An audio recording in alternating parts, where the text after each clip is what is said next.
नमस्कार, आप देख रहे हैं पब्लिक टाइम पूर्वांचल। मैं हूं ईसा। आइए जानते हैं देवरिया की खास खबर विस्तार से। देवरिया में अंतर्राष्ट्रीय महिला दिवस के अवसर पर अखिल भारतीय विद्यार्थी परिषद द्वारा एक संगोष्ठी का आयोजन किया गया। यह कार्यक्रम महाराजा अग्रसेन डिग्री कॉलेज में आयोजित हुआ, जिसमें विभिन्न क्षेत्रों में कार्य कर समाज को दिशा देने वाली महिलाओं को सम्मानित किया गया। कार्यक्रम को संबोधित करते हुए डॉक्टर रजनी त्रिपाठी ने कहा कि आज महिलाएं समाज के हर क्षेत्र में सक्रिय भूमिका निभा रही हैं और राष्ट्र निर्माण में महत्वपूर्ण योगदान दे रही हैं। उन्होंने कहा कि भारतीय वसुंधरा को गौरवान्वित करने वाली महिलाएं ही वास्तविक अर्थ में आदर्श वीरांगना होती हैं। उनका लक्ष्य समाज और परिवार के प्रति उदार तथा उच्च होता है। उनका चरित्र समाज के लिए अनुकरणीय होता है। उन्होंने कहा कि अपने पवित्र उद्देश्यों की प्राप्ति के लिए महिलाएं आत्मविश्वास, कर्तव्यनिष्ठ और स्वाभिमान के साथ आगे बढ़ती हैं। वहीं नागरिक प्रचारणी की कार्यकारी सदस्य डॉक्टर शकुंतला दीक्षित ने कहा, जिस समाज में महिलाओं का सम्मान होता है वहाँ समृद्धि और खुशहाली बनी रहती है। उन्होंने सभी लोगों से संकल्प लेने की अपील की कि महिलाओं के प्रति किसी भी प्रकार की अभद्र भाषा का प्रयोग न किया जाए, यही उनके प्रति उच्च सम्मान होगा। कार्यक्रम के अंत में गोरक्ष प्रांत राष्ट्रीय कला मंच सह प्रमुख रानी दुर्गावती ने सभी अतिथियों और उपस्थित लोगों के प्रति आभार व्यक्त किया।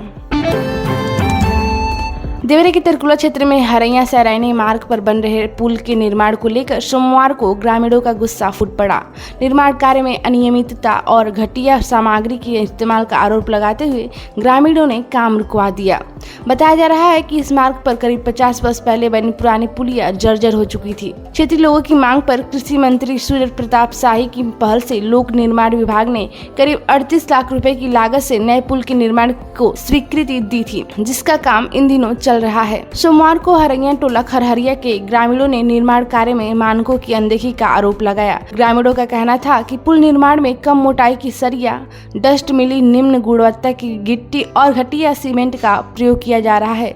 इसी को लेकर दयानंद यादव, हरेराम यादव, सतीश यादव, महंत यादव, तेज प्रताप यादव और सोनलाल प्रजापति सहित कई लोगों ने निर्माण कार्य को रोक दिया। देवरिया की महर्षि देवरा बाबा स्वशासी राज्य चिकित्सा महाविद्यालय में सोमवार को टीबी के प्रति लोगों को जागरूक करने के लिए विशेष कार्यक्रम आयोजित किए गए। टीबी एवं स्वास्थ्य रोग विभाग की ओर से राष्ट्रीय क्षय रोग उन्मूलन कार्यक्रम के तहत ओपीडी बिल्डिंग में नुक्कड़ नाटक और जादू कार्यक्रम का आयोजन किया गया। कार्यक्रम की मुख्य अतिथि प्राचार्य डॉक्टर रजनी पटेल ने कहा कि टीबी एक संक्रामक बीमारी जरूर है, लेकिन समय पर जांच और पूरा इलाज कराने से इसे पूरी तरह ठीक किया जा सकता है। उन्होंने लोगों से अपील की कि यदि वो किसी को 2 सप्ताह से अधिक समय तक खांसी, बुखार या वजन कम होने जैसे लक्षण दिखाई दे तो तुरंत जांच करानी चाहिए। मुख्य चिकित्सा अधीक्षक डॉक्टर HK मिश्रा ने बताया कि सरकार द्वारा टीबी की जांच और इलाज की सभी सुविधाएं पूरी तरह निःशुल्क उपलब्ध कराई जा रही है, इसलिए लोगों को बिना किसी डर या झिझक के अस्पताल पहुंचकर जांच करानी चाहिए। कार्यक्रम का संचालन टीबी एवं स्वास्थ्य रोग विभाग के विभागाध्यक्ष डॉक्टर अनुराग शुक्ला ने किया। इस दौरान जादूगर सिकंदर ने नुक्कड़ नाटक और जादू कार्यक्रम के माध्यम से टीबी के लक्षण, बचाव और उपचार के बारे में लोगों को रोचक ढंग से जानकारी दी। देवरिया के भागलपुर कस्बे में सोमवार को एक ऐसी बारात निकली जिसने हर किसी का ध्यान अपनी ओर खींच लिया। जहां आजकल शादियों में लग्जरी गाड़ियां, तेज आवाज में डीजे और भव्य सजावट आम बात हो गई है, वहीं एक रिटायर्ड फौजी ने बेटे की बारात पूरी तरह पारंपरिक अंदाज में निकालकर लोगों को हैरान कर दिया। मई थाना क्षेत्र के भागलपुर कस्बे में रहने वाले अभिषेक यादव की बारात सोमवार को सलेमपुर क्षेत्र में गई। इस बारात की खास बात यह रही कि दूल्हा डोली में सवार था, जबकि बाराती बैलगाड़ी पर बैठकर बारात में शामिल हुए। दोपहर बाद जब करीब 7 बैलगाड़ियों के साथ यह बारात गांव से निकली तो रास्ते में लोग रुक रुक कर इस अनोखे नजारे को देखने लगे। दूल्हे के पिता और फौज से सेवानिवृत्त वीरेंद्र यादव ने बताया कि आजकल शादियों में दिखावा बहुत बढ़ गया है। इसी वजह से उन्होंने बेटे की शादी को पारंपरिक ग्रामीण परिवेश में कराने का फैसला किया। उन्होंने कहा कि उनका परिवार खेती से जुड़ा है और बैल व बैलगाड़ी उनके जीवन का अहम हिस्सा है, इसलिए बारात में डोली और बैलगाड़ी को शामिल किया गया। उन्होंने बताया कि इस फैसले में परिवार के सभी लोगों ने उनका पूरा साथ दिया है। पारंपरिक अंदाज में निकली इस बारात को देखकर क्षेत्र में चर्चा का विषय बन गया है। देवरिया शहर के कसिया रोड पर एक बारात के दौरान बारातियों के हुड़दंग से सड़क पर जाम लग गया। कुछ युवक चलती गाड़ियों की छत और बोनट पर चढ़कर स्टंट करते हुए नोट उड़ाने लगे और आतिशबाजी भी की। इस दौरान काफी देर तक यातायात बाधित रहा। बताया जा रहा है कि शनिवार रात करीब 10 बजे एक बारात देवरिया कसिया रोड से होते हुए पलक लॉन मैरिज हॉल की ओर जा रही थी। इसी दौरान तेज आवाज में डीजे बज रहा था और कुछ युवक गाड़ियों की छत पर चढ़कर स्टंट करने लगे। वहीं नोटे की गड्डियां उड़ाने और पटाखे फोड़ने से सड़क पर अफरा तफरी का माहौल बन गया।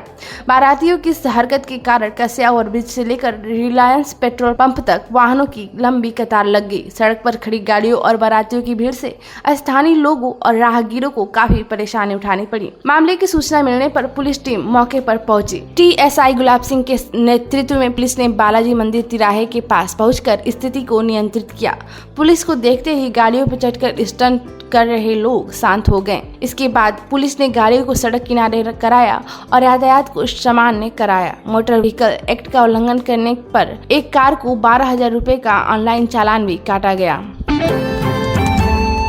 देवरिया जिले के मैल थाना क्षेत्र में सोमवार की रात एक सड़क हादसा हो गया। नेनुआ गांव के पास रसड़ा के उप जिलाधिकारी की कार अनियंत्रित होकर सड़क किनारे पलट गई। हादसे में एसडीएम और उनके चालक को हल्की चोटें आई है।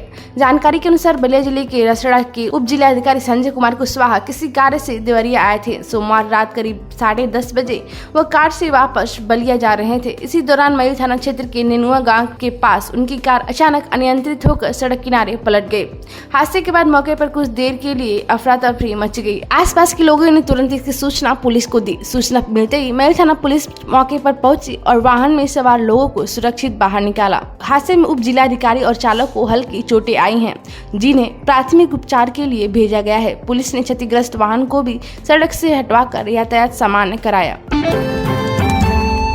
अयोध्या में सोमवार से शुरू हुई बेसिक शिक्षा विभाग के प्रांतीय खेल प्रतियोगिताओं में देवरिया के खिलाड़ियों ने शानदार प्रदर्शन किया। पहले ही दिन जिले के खिलाड़ियों ने कई खेलों में पदक जीतकर अपने जिले और मंडल का नाम रोशन किया। तरकुला ब्लॉक के कंपोजिट विद्यालय नारायणपुर की कक्षा 7 की छात्रा अतिया ने 600 मीटर दौड़ और लंबी कूद प्रतियोगिता में पहला स्थान हासिल कर 2 स्वर्ण पदक जीत लिए। उनके इस उत्कृष्ट प्रदर्शन के लिए बेसिक शिक्षा राज्य मंत्री संदीप सिंह ने उन्हें सम्मानित किया। वहीं इस विद्यालय के छात्र ताबुद्दीन ने लंबी कूद प्रतियोगिता में दूसरा स्थान प्राप्त कर रजत पदक जीता। इसके अलावा रुद्रपुर ब्लॉक के प्राथमिक विद्यालय रामकुटी की कबड्डी टीम ने लखनऊ को हराकर फाइनल में जगह बना ली। वॉलीबॉल टीम ने भी सेमीफाइनल में प्रवेश कर शानदार प्रदर्शन किया। प्रांतीय खेल प्रतियोगिताओं में भाग लेने के लिए जिले के विभिन्न विद्यालयों के 238 खिलाड़ी 7 बसों से अयोध्या पहुंचे हैं। खिलाड़ियों के इस प्रदर्शन के साथ गए अधिकारियों और प्रशिक्षकों का मनोबल भी काफी ऊंचा है। खेल के नोडल अधिकारी और बीईओ सत्यप्रकाश ने बताया कि खिलाड़ियों ने प्रतियोगिता के लिए कड़ी मेहनत की थी और उसी का परिणाम अब सामने आ रहा है। देवरिया में जिला विधिक सेवा प्राधिकरण की सचिव और सिविल जज शैलजा मिश्रा ने सोमवार को वन स्टॉप सेंटर का औचक निरीक्षण किया। निरीक्षण के दौरान उन्होंने पीड़ित महिलाओं की सुरक्षा और उनके अधिकारों के संरक्षण पर विशेष जोर दिया। सचिव शैलजा मिश्रा ने कहा कि पीड़िताओं की सुरक्षा और उनके अधिकारों की संरक्षण सुनिश्चित किया जाना बेहद जरूरी है। समाज को भी महिलाओं की सुरक्षा और उनके अधिकारों के प्रति जागरूक और सजग रहना चाहिए। निरीक्षण के दौरान उन्होंने सेंटर में रह रही 4 संवासियों से बातचीत कर भोजन, पानी, स्वच्छता और अन्य सुविधाओं के बारे में जानकारी ली। इसके साथ ही कार्मिक उपस्थिति रजिस्टर, स्टॉक रजिस्टर और अन्य अभिलेखों का भी निरीक्षण किया और उन्हें व्यवस्थित रखने के निर्देश दिए।